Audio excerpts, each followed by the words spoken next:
예, 창세기 오늘은 14장입니다. 먼저 12장에서 20장 부분 보면요. 아브라함과의 언약 부분입니다. 창세기 12장에서 20장은 계속 아브라함 얘기입니다. 그래서 우리는 지금 계속 아브라함에 대해서 지금 공부하고 있습니다. 먼저 앞부분 살펴보면요. 그래서 12장에서 20장은 바로 아브라함과 언약하신 선물을 계시하신 내용이고, 그 가운데 12장에서 14장, 이제 오늘 할 부분이 14장이거든요. 이 14장이 바로 가나안 땅을 언약하시는 내용이다. 12장, 14장 내용이 그 한마디로 말하면 땅 언약이죠. 그래서 아브라함과의 언약은 바로 땅 언약과 자손 언약, 다음에 통치 언약이 세 가지로 구분됩니다.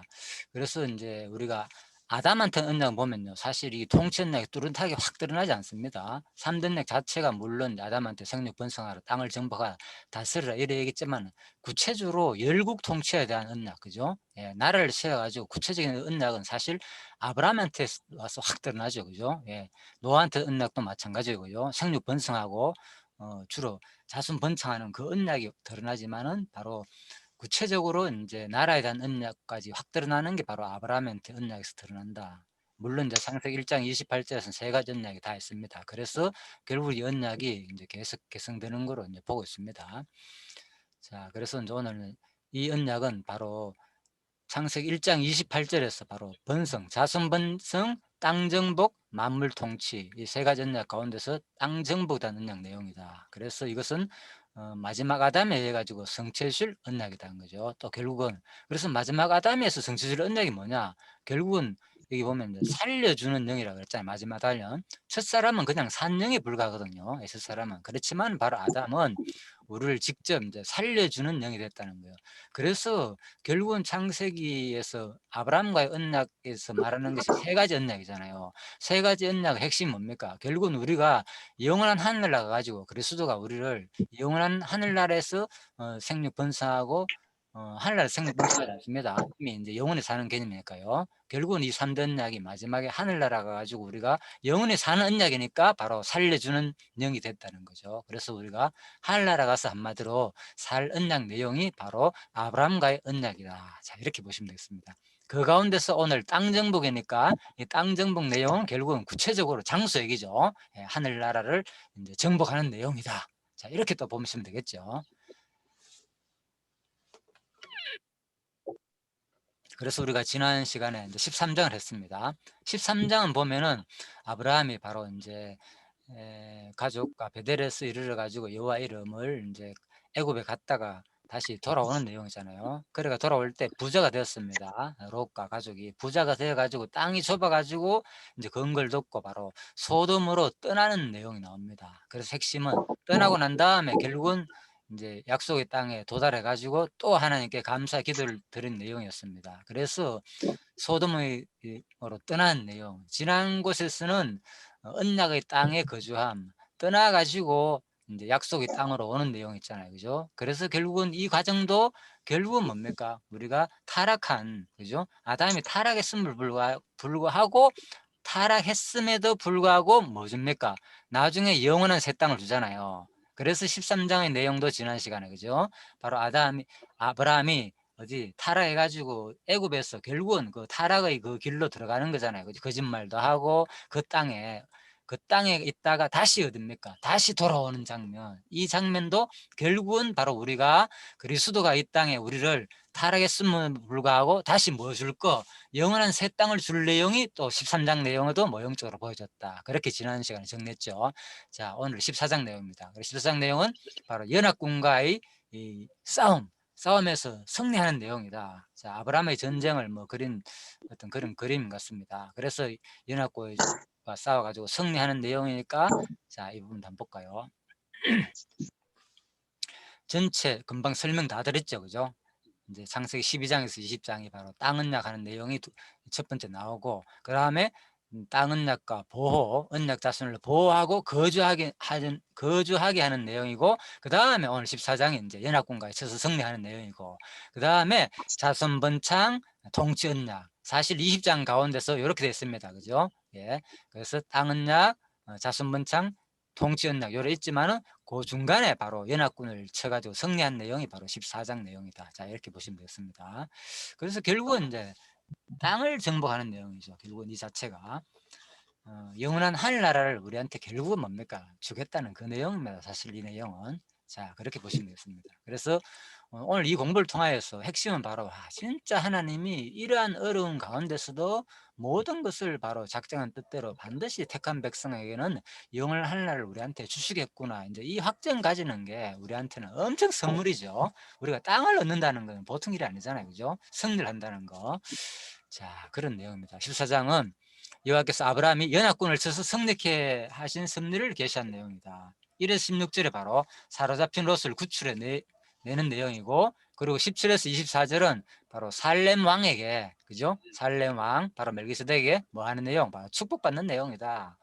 그래서 결국은 승리하고 난 다음에 뭐 결국은 축복받는 내용이다. 자, 그런 내용입니다. 그래서 그런데 제가 이제 한 문제를 한번 생각해 봤습니다. 아브라함이 연합군을 쳐서 승리케 하시는 섭리 내용이 어떻게 여호와를 계시하시는 내용인지 설명해 보자. 자, 아브라함이 연합군을 쳐가지고 승리하는 내용인데 이 내용이 나오잖아요. 섭리를 계시하신 내용이다 그랬잖아요. 계시하신 내용이다. 그죠? 계시하신 내용이라면 진짜 이 내용 자체가 하나님 존재 속성을 확 드러낸다는 내용이잖아요. 그죠? 자, 그래서 이러한 계시는 강론집에 있는 내용입니다. 서론 부분 14장 서론입니다. 바로 창세전 하나님 작정, 그리고 언약. 항상 언약이 나오잖아요. 모든 것은 작정이고 모든 것은 언약이다. 그죠? 강론집 이래 되어 있습니다. 그래서 이전에 아브라함에게 너는 눈을 들어 너 있는 곳에 동서남북 바라보라. 보이는 땅을 분명히 준다 그랬잖아요. 내 자손에게. 창세기 13장 언약이죠. 13장 하신 이 언약하신 이 말씀을 바로 근거로 해가지고 바로 이러한 섭리를 통한 언약을 성취해 주시려고, 이런 말이죠. 여기서는 그렇게 표현하셨지만 똑같죠. 언약하신 섭리를 계시하셨다, 이를 근거로, 이 말이 그거죠. 이러한 섭리를 통한 언약을 성취해 주시려고 결국은 뭡니까? 요단들을 침략한 연합군과에 쳐서 승리케 하신 섭리를 계시하는 것이다. 네, 그래서 이렇게 바로 요단들을 침략한 연합군과 승리한 내용도 결국 뭐 언약을 성취해 주시기 위한 섭리 내용이라는 거죠. 이미 창세기 13장 언약을, 그렇죠. 이 땅을 자손한테 준다 하면 빼앗기면 안 되잖아요. 승리해야 되잖아요. 결국 그 얘기입니다. 그래서 이 내용도 뭘 말하느냐? 이건 아브라함 역사지만은 이것은 바로 장차 메시아가, 그죠? 마지막 아담 메시아가 뭐 하실 내용? 바로 죄의 권세를 멸하실 것에 대한 예표로 쓴 모형과 그림자라는 거죠. 그래서 이 성경이 철저하게 바로 결국은 3대 언약 내용은 무슨 내용이라고요? 영원한 하늘나라를 줄 내용이잖아요. 그래서 성경은 아주 간단하게 마지막 남는 거는 결국은 뭡니까? 이 하늘나라, 이 네 단어, 그죠? 계시 다 됩니다. 그죠? 여호와, 전부 다 결국 하나는 얘기다. 그리스도를 통해 승리할 내용이고, 자, 이렇게 우리가 생각하시면 되겠습니다. 그래서 오늘 이 내용도, 자, 밑에 한번 볼까요?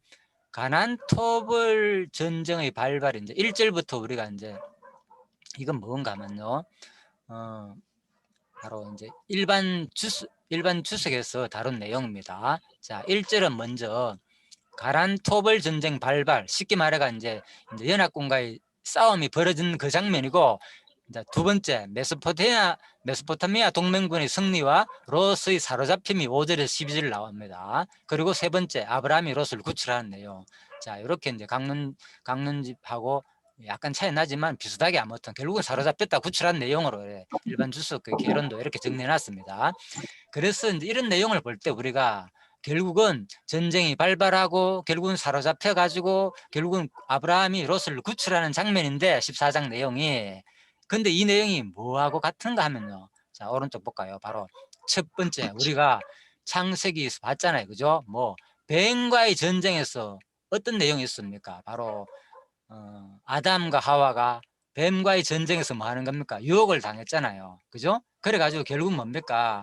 다 져게 되잖아요. 뱀과의 전쟁에서. 그죠? 져가지고 뭡니까? 결국은 타락하게 되잖아요. 이것이 결국 뭡니까? 아브라함이 바로 이렇게 자기 사랑하는 조카 롯이 이제 사로잡히는 그 장면, 결국 타락하게 되고, 그죠? 그래가지고 공중권세 잡은 자들의 노예가 되는 거잖아요, 인류가. 그 다음에 결국은 뭐 합니까? 바로 메시아가 나타나가지고 결국은 우리를 구출하는 내용이 연결되잖아요. 창세기 내용이 이렇게 구성되어 있잖아요, 그죠?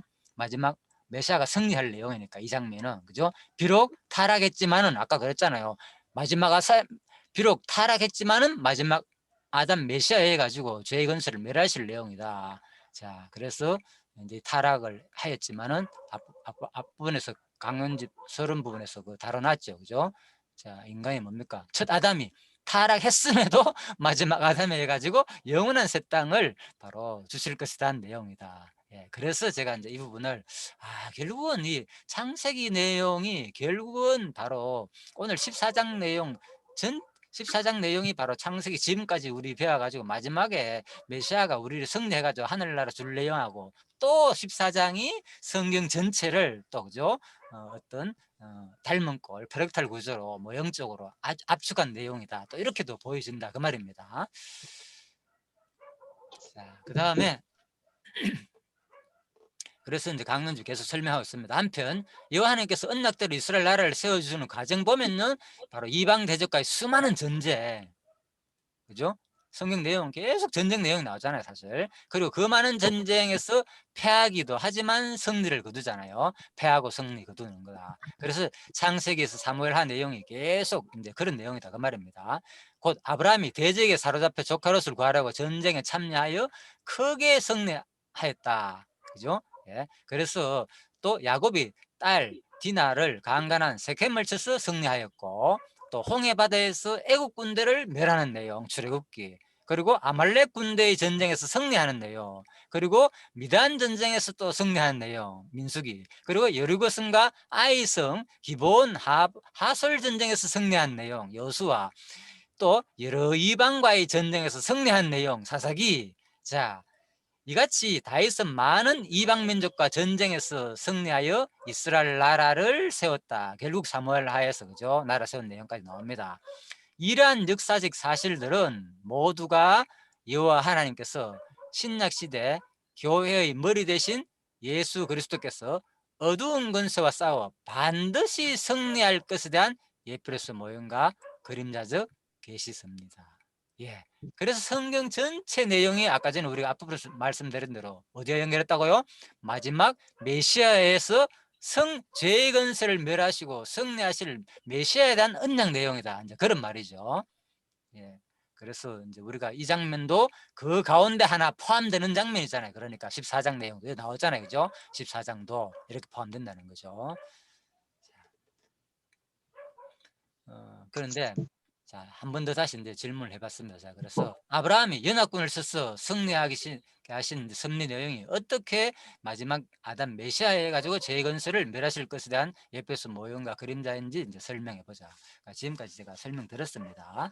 자, 이제 이런 질문을 받았을 때, 그래서 진짜 이 내용이 아브라함이 전쟁에서 승리할 내용이 바로 누가 메시아가 가지고 우리 죄를 건설을 멸하실 것의 내용이다. 이제 이런 내용 우리가 단순하게 들을 때 전체가 뭐 생각이 안 나잖아요, 연결이. 성경 전체 내용을 보니까 뭐 전부 전쟁에서 승리한 내용이면 성경에 가득 찼잖아요, 그죠? 역사서에서 우리가 지금 막 특히 열왕기서를 배우면서 같이 연결되고 있잖아요. 계속 전쟁 내용이 나오고 이런 가운데서 결국은 승리 장면이 엄청 많단 말입니다. 알고 보니까 이게 전부 다 메시아가 가지고 바로 실제 뭐 육신적인 승리가 아니라 바로 죄의 건색을, 영적인 죄의 건세를 멸하시고 승리하실 내용이구나. 자, 이렇게 이제 연결이 된다 그 말입니다. 자, 그 다음에 조금 더 뚜렷하게 이제 확실히 증명되는 게 죄의 건세를 승리할 내용이잖아요. 멸하시고. 자, 그 구절을 대해서 또 우리가 근거를 대면 더 확실히 들어죠. 바로 예수 그리스도거든. 언제? 요한계시록 18장에서 그죠? 마지막에 뭐 바벨론 건세 보십시오. 18장에 보면은 4절 5절 바벨론의 죄에 참여하지 말고 재앙을 받지 마라. 바벨론 악행을 갚아주겠다. 그리고 바벨론과 함께 애통할 것이다. 이 자들은 또 바벨론이 심판받아 망한다. 바벨론의 멸망과 함께 모두 없어진다. 자, 18절 내용 계속 바벨론의 권세에 대해서 지금 설명하는 내용입니다. 자, 우리가 이제 그렇게 이제 보시면 되겠습니다.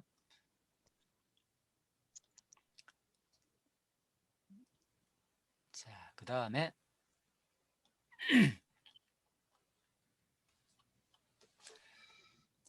그래서 제가 이제 조금 전에 잠시 달았죠. 그죠? 우리가 지난 시간에 공부한 거, 지금까지 공부한 거. 결국 아담이, 첫 아담은 실패했지만 지금 뭐 할 내용이나 이 전쟁은 첫 아담은 이렇게 실패할 내용이 있지만은 오늘 14장에서 뭡니까? 아브라함이 조카 롯을 구출하는 이 장면을 통해서 결국은 메시아가 장차 우리를 영원히 구출해 줄, 승리해가지고 구출할 내용을 모형적으로 보여준 사건이다. 자, 이렇게 보시면 되겠습니다. 14장 1절에서 16절. 자, 조금 더 이제 강론집에 설명하고 있습니다. 한편 여호와 하나님께서 언약대로 이스라엘 나라를 세워주는 과정을 보면은, 그죠? 자, 이 과정 얘기입니다. 나라 세우는 과정. 나라 세우는 이 과정은 바로 수많은 전쟁, 수많은 전쟁을 하도록 선택했었다. 그리고 그 많은 전쟁에서 일부 패하게 됐지만 승리를 했다. 그 말이죠. 그래서 지금까지 이제 설명드린 내용입니다. 아까 전에 조금 전에 설명이 똑같이요. 그죠? 그래서 이건 메시아가 결국은 승리할 내용이다. 그 말입니다. 자, 이 내용에 보면은 우리가 이제 특히 이제 사사기 6장에서 우리가 보면 잘 알고 있잖아요. 그죠?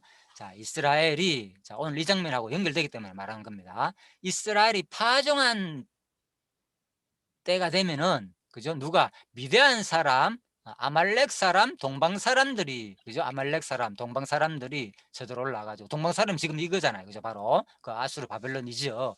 동방 사람이 치러 올라와가지고 뭡니까? 이스라엘을 괴롭혔잖아요. 예, 그래가지고 어떻게 되냐? 사사기 7장에 가면은 누가 바로 어, 어, 300명이 나팔을 불 때에, 그죠? 바로 300 기도원 300명 군사 알잖아요. 그죠? 나팔 불어가 승리하는 장면이 나오잖아요. 그래서 오늘 예를 들면은 아브라함 조카 롯이 14장에서 이렇게 전쟁에 승리하는 이 사건 자체가 결국은 뭘 말해주느냐? 앞으로 제가 욥기에도 말씀드렸고 아가서에도 어제 얘기했습니까? 모든 내용이 바로 누구 얘기냐? 욥의 내용은 욥이 고난 당하고 결국은 회복되는 내용은 장차 이스라엘 민족이, 그죠? 고난 당했다 회복될 것에 대한 모형적인 사건이고, 더 나아가서는 그리스도의 죽으심과 부활 사건이다. 그리고 아가서의 내용도, 그죠? 역사 배경에서 나온 거라 했잖아요. 그죠? 전반부와 후반부 내용 자체가, 그죠? 이스라엘 고난과 회복 내용을 말한다. 그죠? 그것도 결국은 그리스도의 고난과 회복 내용이다. 자, 그리스도가 그죠? 우리가 이 땅에 타락했지만 바로 뒷부분에서 끝까지 버리지 않고 찾아오시는 그리스도의 사랑을 또 보여주는 내용이다. 자, 이렇게 연결했잖아요. 그래서 성경 전체 내용이 어떤 부분을 말하는 게고, 성경 한 권이 성경 전체를 설명해 주는 내용이고, 그죠? 마찬가지다는 거예요. 그래서 오늘 14장 내에도, 창세기 14장 내용도 뭡니까? 성경 전체를 대변해 주는 내용이고, 또 사사기 내용을 또 창세기 14장 내용이 또 사사기 6장 7장 내용에 나오는 미디안, 바로 이제 기도원 전쟁에서 승리하는 이 내용과도 또 연결되는 내용이라는 거죠. 앞으로 이 아브라함의 개인적인 역사를 통해서 사사시대에 또 이러한 일이 일어나 가지고 결국은 이스라엘 나라가 고난당하고 회복해 줄 내용을 모형적으로 보여준다는 거죠. 이게 바로 성경이 뭐냐? 바로 계시의 점진성인 겁니다. 그래서 앞부분은 좀 희미하게 드러났지만은 전체적으로 가면 갈수록 누가 그리스도의 모습이 확 드러난다는 거죠. 자, 그래서 이것도 사사기 6장하고도 너무나 비슷하잖아요. 그죠? 미단 사람, 아멜렉 사람, 동방 사람이 치러 올라가지고 괴롭히잖아요. 이스라엘 파종할 때가 되면은, 그죠? 곡식을 다 뺏어가고, 오늘도 그런 장면이잖아요. 결국은, 그죠? 결국은 그 땅에 기근이 들고 힘들어가지고 뭡니까? 결국은 조공을 제대로 바치지 않으니까 그들이 다 쳐들어와가지고 막 다 뺏어가는 장면이잖아요. 자, 그런데 이 장면이 어떻습니까? 바로 300명, 기도원 용사 300명이 쳐들어가지고 다 이기는 거잖아요. 그래서 오늘 이 장면도 뭡니까? 앞으로 바로 아브라함이 바로 318일을 거느려 가지고 뭡니까? 동방 사람들 다 물리치는 장면이잖아요. 그래서 성경이 보면은 이 프랙탈 구조로 되어 있다. 그죠? 전체를 대변하는 바로 닮은 꼴로 되어 있다. 자, 이렇게 이제 제가 누차 말씀드렸죠. 자, 결국 그래서 이제 강론집에 또다시 정리합니다. 서론물 시간입니다. 이 시간은 전체 14장에 대해서. 그래서 말씀이 육신이 되어 오실 예수 그리스도 사도 베드로에게 반석 위에 그리스도의 몸된 교회를 세우실 것을 언약하셨다. 그리고 그 교회를 음부의 근세가 이기지 못할 만큼 견고히 세워주실 것을 언약하였다. 이러한 언약의 말씀을 성취해 주시려고 부활 승천하신 예수께서 약속하신 성령을 보내어 그리스도의 몸된 신약교회를 세우도록 섭리하셨다. 예, 그래서 결국은 이 구약 내용도 뭐 하는 내용이다? 바로 교회 세울 내용이다. 그 말인 거예요. 승리해가지고, 그죠? 신약교회 세울 내용이다. 그리고 약속대로 오신 성령께서는 친히 신약교회를 세우셔서 복음으로 양육하시고 진리와 체제 및 생활로 무장시키신다. 예, 그렇잖아요. 지금 양육해가지고 무장해가지고 싸우는 거잖아요. 싸움 해가지고 뭐 하는 겁니까? 결국 이 무장된 교회로 바로 유대주의, 세속주의, 적그리스도, 그죠? 예, 그래서 세력과 투쟁해가지고 승리한 이 마지막 요한계시록까지 승리할 내용을 달아주는 내용이라는 거죠. 그래서 이 부분이 뭡니까? 바로 신약 성경 또 전체를 말해주는 내용으로 또 연결했잖아요. 그죠? 예, 또 이 장면이 바로 구약의 언약이 구약에서 역사 가운데서 아브라함이 승리하는 이 장면은 바로 신약교회에서 바로 교회가 예수 그리스도가 이 땅에 교회를 세워 가지고 양육하고 복음으로 양육하고 진리와 체제로 무장해 가지고 결국 뭡니까? 세속주의와 유대주의와 적그리스도의 세력을 투쟁케 해 가지고 승리하는 내용이 오늘 바로 또 24장 내용에서 다 신약교회의 그리스도의 모습을 다 대변해 주는 내용이 아브라함의 전쟁의 승리 사건이다. 자, 그 말씀입니다. 그래서 이제 14장 1절에서 12절 말씀이 이제 이렇게 이루어지고 있습니다. 자, 이제 본문 내용 들어갑니다. 1절에 12절 바로 내 왕이 소돔과 고모라를 쳐서 노략하고 롯을 잡아가는 내용이 나옵니다. 자, 당시에 시날 왕, 자, 엘라살왕 아리옥과 엘라망 그돌로멜과 고이망 디달이 소돔왕 베라와 고모라 비르사 아드마 스보임 벨라 곧 소알 왕과 싸우니라. 자, 이들이 염에 모여가지고 사해 지금 바로 12년 동안 그돌로멜을 섬기다가 제 13년에 배반한지라. 그렇죠. 그래서 제가 조금 전에 말씀드렸죠. 그래서 이제 일부 사람들은 여기 설명이 안 되어 있습니다. 그렇지만 왜 이런 상황이 일어났을까? 잘 숨기다가 왜 배반했을까? 그래서 여기 봤잖아요. 조금 전에. 그죠? 이 당시에 상당히 이제 기근이 심했고, 아브라함이 앞부분에서 봤잖아요. 그죠? 기근을 심해가지고 옮기고 갔고, 그죠? 애굽으로 피난도 갔고, 그러다가 개인적으로 뭡니까? 바로 아브라함 13장에서 돌아와가지고 부자가 되었잖아요. 사실 그때 상황은 어떻습니까? 이 가나안 땅은 상당히 기근이 들어가지고 이 당시 어려운 상이었잖아요. 그래서 이들이 뭡니까? 12년 동안 그들로멜을 섬겼는데 이때는 도저히 그동안에 너무 뭡니까? 힘들기 때문에 그들한테 드릴 조공을 제대로 드리지 못하는 거예요. 그래서 이왕 이렇게 해도 힘들고 저렇게 해도 우리가 굶어 죽을 판인데 조공까지 드리면 안 되겠다. 이래가지고 결국은 조공을 드리지 못하고 이제 배반하게 된다는 겁니다. 예를 들면은. 그죠? 그래서 바로 배반하니까 우리가 도저히 이제 이래도 저래도 우리가 진짜 굶어 죽을 판인데, 그래서 우리가 그동안에 그죠? 시날왕, 엘라왕, 엘라망, 고이망 이들한테 조공을 드렸는데 이 소돔 지역에 있는 이 성들 사람들이 다섯 연합군 나라들이 전부 다 아이고 모르겠다, 이제는 너무 힘든 이 상황에 흉년도 들고 너무 힘들다. 그래가지고 차라리 한번 맞서보자, 이제 이래 됐는 거예요. 쉽게 말해가지고. 그래서 바로 이제 조공을 안 들이니까 그 후에 1년 후에 쳐들어오는 거죠. 그래서 전쟁이 이렇게 일어났다고 이제 일부 사람들은 이렇게 보기도 합니다. 이 역사적인 이 기근 문제와 연관시켜 가지고요. 자, 그래서 이제 제 14년에 1년 후죠. 그죠? 그들라오멜이 이것들이 뭐야 도대체 이래 된 거죠. 그래서 이제 바로 내려오면서 아스드로 가르나임과 르바 족속과 함, 수스 족속, 세웨, 기라다임, 엠 족속, 호리 족속, 세일 다 치면서 내려옵니다. 그래서 바로 그들이 돌이켜 가지고 또 엠미스바 곧 가데스 이르러 가지고 아말렉 족속과 하사순 다말에 있어 아모리 족속까지 다 주변 나라를 다 치면서 이제 내려온다는 거예요. 완전히. 자, 쑥대밭을 만든 거죠. 자, 그래서 소돔 왕과 고모라 왕과 아드마 왕과 스보임 왕과 벨라 곧 소알 왕이 나와서 시딤 골라에서 그들과 접전하였는데 결국 뭡니까? 바로 시딤 골짜기에서 엽천구덕이 많은지라. 그래서 이제 이 다스 왕들이 도망가다가 결국은 거기에 너무나 신띠고 구등 바로 시딤 골짜기에 역청구덩이가 너무 많아 가지고 그죠? 도망가다가 거기에 많이 빠져 죽었다 그 말입니다. 그 나머지는 또 산으로 도망하고, 그래서 결국은 바로 내왕과 소돔과 고모라의 모든 재물과 양식을 빼앗아가고 소돔에 가는 아브라함의 조카 롯도 사로잡고 그 재물까지 놀아가여 갔더라. 자, 이 장면입니다. 그래서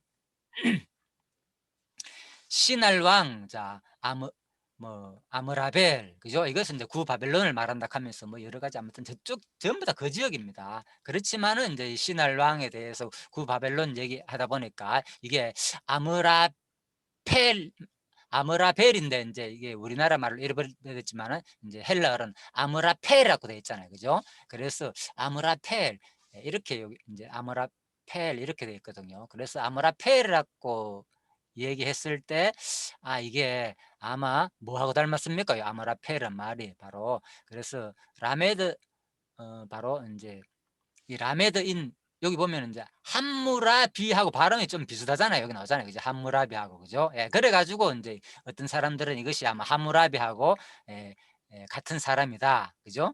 이렇게 이제 보기도 합니다. 실질적으로 내가 또 유명한 강의를 들어보니까, 그분은 이제 이 사람이 바로 함무라비다 이렇게 설명하더라고요. 그래서 이제 함무라 왕이다 이렇게 얘기를 하더라고요. 이 당시 이 사람이. 예, 그러나 자, 아므라펠의 마지막 발음 자음이 라메드인 반면에, 그죠? 반면 함무라비는 이 라메드 이 자음이 없다는 거예요. 라메드가 없다는 거예요. 그죠? 예, 그래서 요겁니다. 예. 라멧, 그죠? 그래서 이 발음이 없기 때문에 바로 뭡니까? 이거는 언어학적으로 볼 때도 이제 이 주장은 신빙성이 없다는 거예요. 그래서 이제 이런 것들을 좀 살펴보지 않게 되면은 이제 함무라비하고 비슷하기 때문에 이게 그 당시 함무라비다 이렇게 말하니까 뭐 비슷한갑다 이렇게 생각할 수 있는데, 이제 이렇게 원어적으로 주석학자들은 옥스퍼드 원어지에서는 이런 것까지 살펴볼 때는 결코 이럴 수가 없다는 거죠. 뿐만 아니라 본장의 북왕왕들과 남방왕들의 전쟁이, 그죠?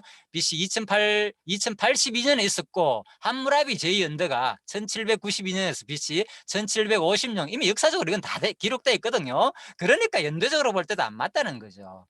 그래서 얼마나 사람들이 제대로 이제 연구하지 않고 이제 대충 가르치는 게, 이런 걸 들어보면은 좀 제가 느꼈습니다. 그래서 자, 일단 이런 것을 확인하지 못하기 때문에 아마 그런 것 같아요. 그분들도 자세하게 이제 깊게 공부를 하다 보니까 대충 다른 사람 말 들은 얘기 가지고 전하다 보니까 그런 또 강의가 나올 수도 있고. 자, 그래서 시띵 골짜기. 자, 금방 얘기했죠. 시띵 골짜기는 뭐냐? 그래서 이제 풀이 무성한 초지를 말하는 것이고, 자, 그래서 바로 이것은 뭐라고요? 시띵 골짜기 곧 지금의 염해다. 그래서 우리는 사해바다는 얘기 많이 들었잖아요. 염해가 사해바다를 말하는 거잖아요. 이것은 과거에 무슨 뭐라고요? 원래 염해가 있는 것이 아니고 이 당시에는 뭐라고요? 시띵 골짜기였다는 거예요. 그죠? 그래서 지금 곧 지금의 염해다. 이 곧 지금의 염해다 할 때는 이건 뭡니까? 모세가 이걸 기록할 당시 얘기잖아요. 그죠? 지금 염해다 그 말입니다. 그래서 처음에는 시띵 골짜기라 불렀다 그 말입니다. 그래서 본문은 전쟁이 일어났을 당시 본문의 지리적 배경이 되는 장소가 바로 시띵 골짜기였으나, 이 글이 쓰여지며 출애굽이 이르러지던 모세 당시에는 염해로 이제 이름을 가지고 있었음을 이제 밝히는 그 내용이겠죠. 자, 이제 이런 것도 우리가 한번 참고해 볼 필요가 있겠고요. 그래서 어쨌든 간에 바로 이것은 처음에는 뭡니까? 바로 여호와의 동상 같다 그랬잖아요. 13장 10절에 보니까 누구 표현입니까? 바로 조카 롯이 볼 때 와, 너무나 좋다. 이거는 여호와의 동상 같고 물도 애국 같고, 그죠? 물이 풍부하고 막 그렇게 표현했잖아요. 그만큼 실등구가 원래 그런 곳이었다는 거예요. 그런데 바로 골짜기가 변해가지고 바다에 된 것은 바로 심각한 뭐가 있었다. 바로 지각 변동이 있었기 때문이라고 보는 거예요. 분명히 뭡니까? 아브라함 당시에 조카 롯이 봤을 때는 얼마나 좋은, 바로 여호와의 동상 같고 애국과 같은, 그만큼 보기에 좋은 시띵 골짜기였는데 지금은 완전히 염해가 죽은 바다가 될 정도로 환경이 바뀌었다는 거예요. 뭔가 엄청난 지리적인 어떤 그런 변동이, 지각 변동이 있었기 때문이라고 이제 보고 있습니다. 그래서 사실 시띵 골짜기가 지금 뭡니까? 기존 사해 바다보다 평균 400m 이하, 요즘 뭐 430m까지 계속 내려가니까 1년에 한 1m 정도가 계속 내려간다는 거 지금 보통 일 아닙니다. 그래서 지금 이게 현대 계속 내려가고 있습니다. 이 당시에는 400m가 아니고 상당히 지역이 높습니다. 조금 더 영상을 보여드릴게요. 자, 그래서 계속 아무튼 이제 낮아지고 있다 그 말입니다. 자, 창세기 이제 그래서 우리가 이제 창세기 19장에 보면은 사실 그때 소돔과 고모라 때 그죠? 뒷부분에 보면 나옵니다. 뭐 바로 소돔이 유황과 불을 내려 가지고 뭡니까? 땅을 엎었다 그랬잖아요. 여 보면 나오잖아요. 그죠? 소돔과 고모라에 그죠? 하나님께서 뭡니까? 그에서 유황과 그죠? 유황과 불을 비같이 내려 가지고 그 땅에 난 것을 다 엎어 버렸다. 그래서 엎어내라는 거예요. 소돔과 고모라. 그냥 위에서 뭐 무한가 불만 내려가 많은 것이 아니고, 자, 이 엎었다는 말이 원어적으로 뭔가 막 바로 하파크란 말인데 이게 이제 하파크란 거죠, 그죠? 그래서 여기 뭔가 하면은 바로 뒤집어 엎다 그런 말입니다. 예. 그래서 뒤집어 엎다는 뜻이거든요. 변화시키다, 뭔가 뒤집어 엎다는 거예요. 그러니까 뭡니까? 완전히 지각 변동이 엄청난 변화가 일어났다는 거죠. 자, 그래서 이런 것이 다른 곳에서 원어로 볼 때 산을 뿌리까지 무너뜨리며, 이 무너뜨리려 했을 때 그죠? 이 말도 욥기 28장에 나오는 이 표현도 바로 뒤집어 엎다 합하거든. 똑같이 산이 막 뿌리까지 무너뜨린다는 것은 산이 뭡니까? 뒤집어 엎는다는 거예요. 어떤 지진과 지각변동 그런 것을 의해 가지고, 자, 그런 표현입니다. 그래서 바로 오늘 이제 지금 어떤 일이 있나, 지금 현대에 이제 이런 모습이 되었다는 거예요. 지금 그만큼 이제 지금 지각변동이 일어나 가지고 가장 얕고 짠 호수인 중동의 사해가 2050년까지 사라질 수 있다는 경보가 나왔습니다. 사해 상류에 있는 호수에 댐과 운하를 건설하면서 유입량이 급격하게 줄어들고 주변 광산업체 등이 물을 마구 끌어쓰기 때문입니다. 이동우 기자가 보도합니다. 짧은 영상입니다. 몇 분 안 됩니다. 사해는 이스라엘과 요르단 사이에 있는 소금 호수로 염분이 높아 어떤 생물도 살지 못하며 밀도가 높아서 사람이 몸을 담그면 저절로 떠오릅니다. 또 각종 유기물이 함유된 사해 진흙과 소금은 인기 상품이며 근처에는 성경에 나오는 소돔과 고모라의 유적 등이 있어 관광지로도 유명합니다. 하지만 해발 마이너스 430m로 세계에서 가장 낮은 지대에 있는 호수인 사해가 2050년까지는 사라질 수 있다는 경고가 나왔습니다.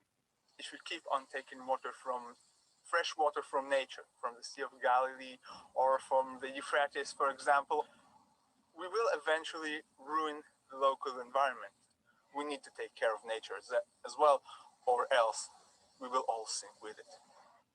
사해의 수면은 실제로 매년 1m씩 가파르게 낮아지고 있습니다. 주변국의 인구 증가와 농업 확산으로 폭증하는 물 수요를 채우기 위해 댐과 운하를 건설하는 바람에 물 유입량이 급격하게 줄었기 때문입니다. 게다가 주변의 광산업체 등이 사해에서 마구 물을 끌어다 쓴 것도 상황을 악화시키고 있습니다. Or we're going to see potentially more conflict arising out of these increasingly scarce water resources. 뿐만 아니라 사해 주변에는 곳곳에 싱크홀이 생겨 도로가 폐쇄되기도 했습니다. 사해의 수면이 내려가면서 빗물이나 하천에서 스며든 담수가 땅속의 소금층을 녹여내리기 때문입니다. 이처럼 사태가 심각해지자 이스라엘과 요르단은 홍해에 물을 끌어들여 사해로 투입하기 위해 대운하 사업을 추진하고 있지만 이 사업이 늦어질 경우 사해는 결국 말라붙을 것으로 우려됩니다. YTN 이동우입니다.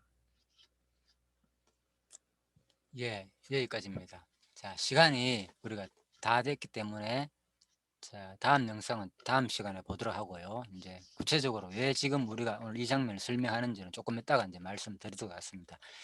예, 수고하셨습니다. 자, 조금 이따가 다시 잠시 쉬다가 들어오시기 바랍니다. 예.